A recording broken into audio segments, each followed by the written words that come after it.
Yes mate, how's it going, and welcome back to another pre and post match video. If you're new to the channel, make sure to subscribe and hit the notification bell as well before we do get into this. And what the actual hell was that? What was that?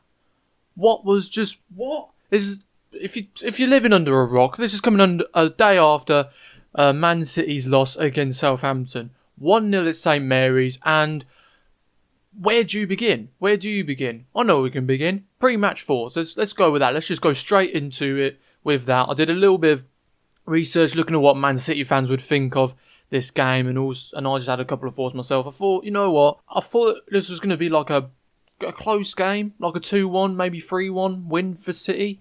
Southampton, they've bounced back massively.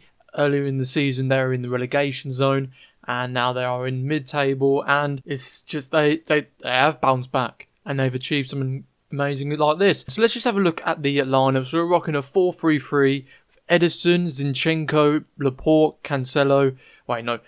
Eric Garcia, then Cancelo at right back.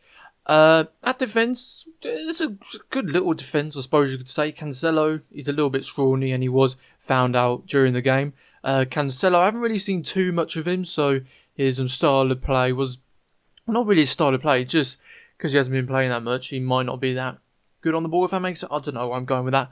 But basically, he did put a little bit of a good shift, couple of good crosses in here, there and everywhere from Cancelo. Midfield, Bernardo Silva, David Silva, captain, and Fernandinho. Fernandinho back in midfield. That's a weird one. Always seen him he's always been pretty much a centre-half this season, and to see him in midfield is quite surprising, to be honest. In our front three of Raheem Sterling, Gabriel Jesus, and Riyad Mahrez. If you look at that team, on paper, it should really just win.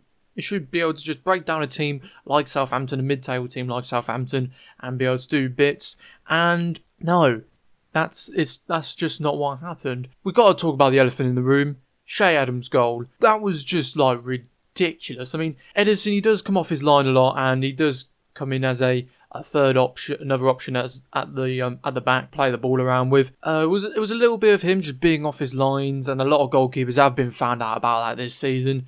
But also with Zinchenko about his little mistake. He's not really like a midfield playing sort of player, which is sort of what Guardiola does. He lets the CDM drop in between the two centre backs when we go on the possession and go on the attacking. The two full-backs rather, sort of play in midfield, and then they overlap the wingers, etc. Zinchenko, he was just found out, and it was just absolutely embarrassing. Like he did like a little drag back just to get away from Armstrong, but he just gave it to Armstrong, who took a heavy touch. It looked like he was going to go and run for it, but no, Che Adams out of absolutely nowhere, like Ronda Rousey, however you say that lass's name, just came in, just fired it. I mean, if you look at it from one angle, it was fair. It was a good technique, good little curling technique. We were just found out, and just couldn't really believe it. Just could not really believe it. I did see this one post on this Man City fan page on Facebook that I'm part of. Yes, I really am that sad.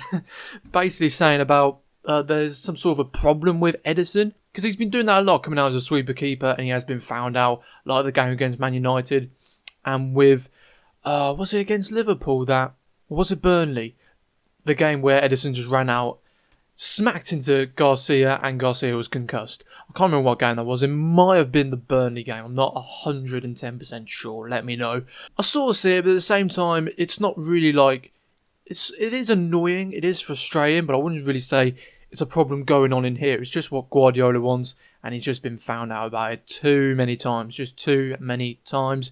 Going into the statistics of this game, 73% possession, or 74 if you round it up. That's just like typical of City. Shots on the shots, this is the one thing which does me head in.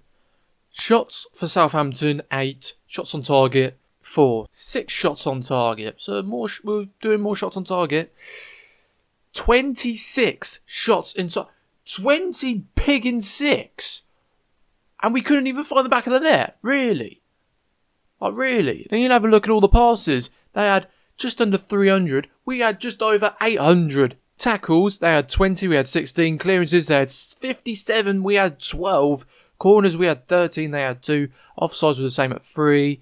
They had 1 yellow card, we had 2. And then fouls, they considered 6. We considered 7.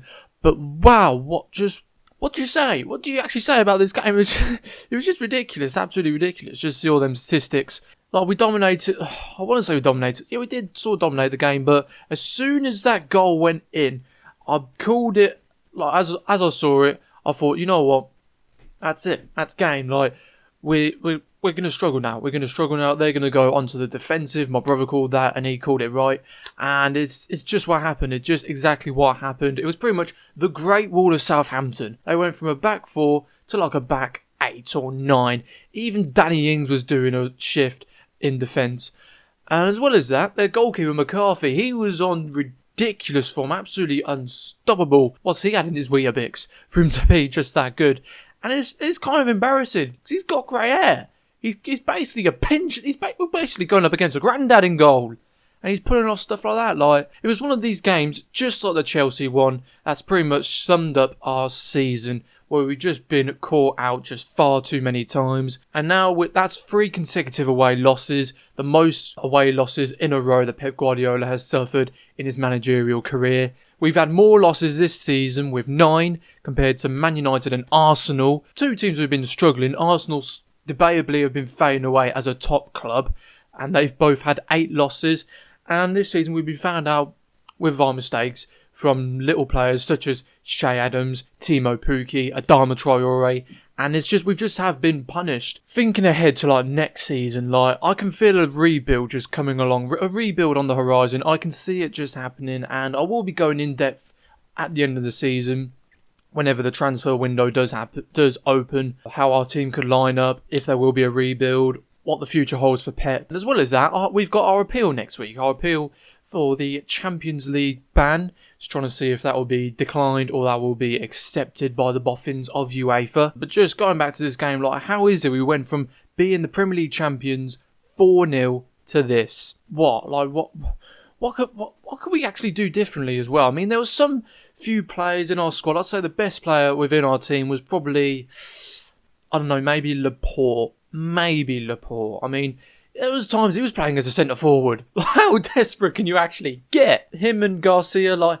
Garcia did have that one bad sloppy pass to Ederson that was almost found out by Danny Ings. And Danny Ings, he was trying his hardest, bless him, nah, shut up, whatever, to go ahead and get another goal to make it 19 this season for Danny Ings is ridiculous. For a player who was consistently injured and playing in a team like Southampton to now be challenging for the Golden Boot is crazy. Yeah, Garcia and Laporte, they do look like the sort of partnership that we could go ahead with in the future. Garcia did make a couple of mistakes, but you know what? He's 19.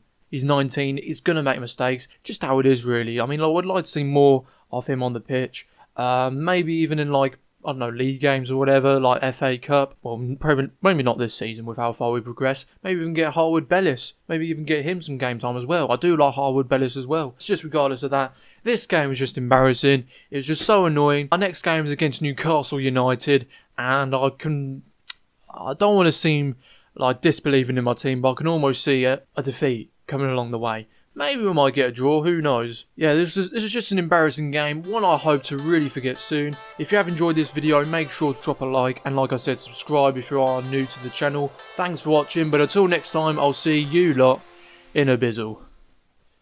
Mate, what even was that?